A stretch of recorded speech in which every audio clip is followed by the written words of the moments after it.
Hey everyone, my name is Alan Gongora. I'm managing partner of Langon Law Group. And today we'll be reviewing the mechanics of paying for real estate in Colombia. This is the second in a 5-part tutorial series explaining how to purchase property in Colombia. If you haven't seen our first video, I highly encourage you to go back and watch it before watching this video. As always, let's get started with some things you should consider as you proceed with these particular set of tutorials.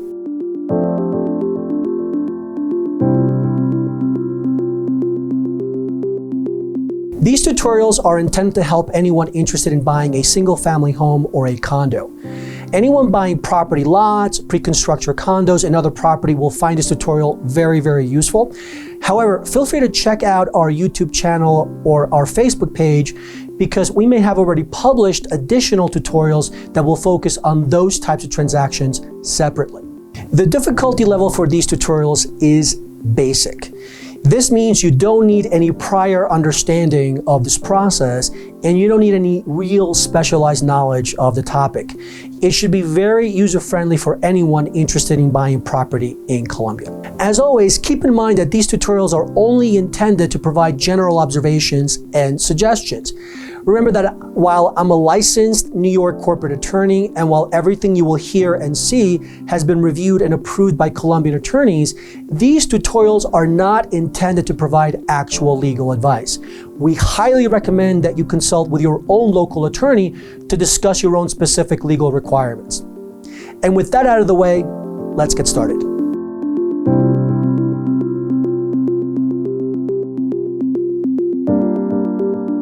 The very first step in the property purchase process should always be nailing down how you will be making payment to the seller.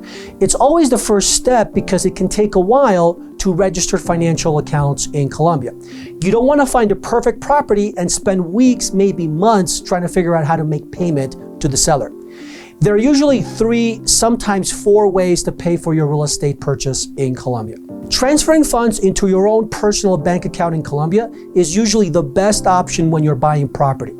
However, this option may not be viable for many foreigners. Many bank branches will insist that you have a local cédula, which is a local national ID card that a foreigner receives when they get approved for a visa. If you pound the pavement, you might be able to find a local bank branch that will open your account with your passport, for example. However, even if you can open a local account, there's no guarantee that the bank will allow you to bring tens or even hundreds of thousands of dollars into Colombia immediately.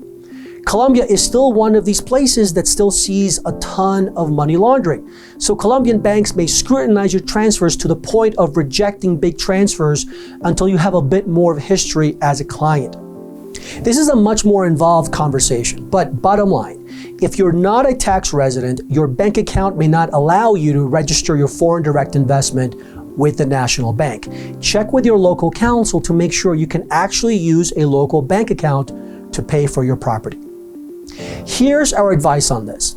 Only pursue this option when you already have a personal bank account set up in Colombia and you've been using that account regularly for at least 6 months. Again, it's possible that if you can open a local bank account, you won't have any issues. However, we've seen too many clients have their transfers rejected because they don't have sufficient history with local banks. In terms of actual banks, there are plenty of options, including Bancolombia, Banco de Bogotá, Davivienda, BBVA. In terms of preference, as an American, I can say that Colombian banks are pretty terrible. If you were to push me, I would say that Bancolombia is probably the best of the worst. Probably the most popular way for foreigners to transfer funds into the country is via a local brokerage account. These are accounts that you can use to buy stocks, bonds, mutual funds. Now, you don't have to do any of that. It's just that one of the side businesses for these companies is the transfer of funds in and out of the country. If you're an American, think Ameritrade, Schwab. If you're European, think eToro. Here's some benefits of using brokerage companies. There's no need for a cédula. They speak English. You can actually send instructions via email. They're pretty user-friendly compared to banks. Now, here's some downsides. You may actually be paying a little bit more than when you actually transfer funds to banks, depending on the amount of money that you transfer. Also, opening an account can take a while, anywhere from 2 to 6 weeks in some instances. Here's our advice on this. Assuming you don't have a local bank account, register a brokerage account ASAP. Our local law firm works with 2 on a regular basis. The first is Alianza. This is a blue chip option in Colombia. Think Bank of America or HSBC. They're very well known among foreigners, very professional. The other one is called Acciones y Valores. They're affiliated with Western Union. May be a bit better in terms of customer service. Now, I mentioned this option because it should always be on the table. Instead of transferring funds from your personal account back home into your personal bank account or your personal brokerage account in Colombia, you should always consider transferring funds directly to the seller's account in Colombia. Now, in theory, there's nothing inherently wrong with paying seller via an international bank transfer. However, there are several things you should consider if you choose this option. We'll be discussing this process at length in another video, but for now, you want to make sure that when you transfer your funds to the seller's account, your investment is registered correctly with the national bank. When you send your funds from your own personal account to your personal account in Colombia, you control the process because it's your account. You're the one that signs the documentation involved in nationalizing your investment. You protect your own investment registration. When you send your funds to the seller, guess what? They control the process. They're the ones that sign the documentation to nationalize your investment.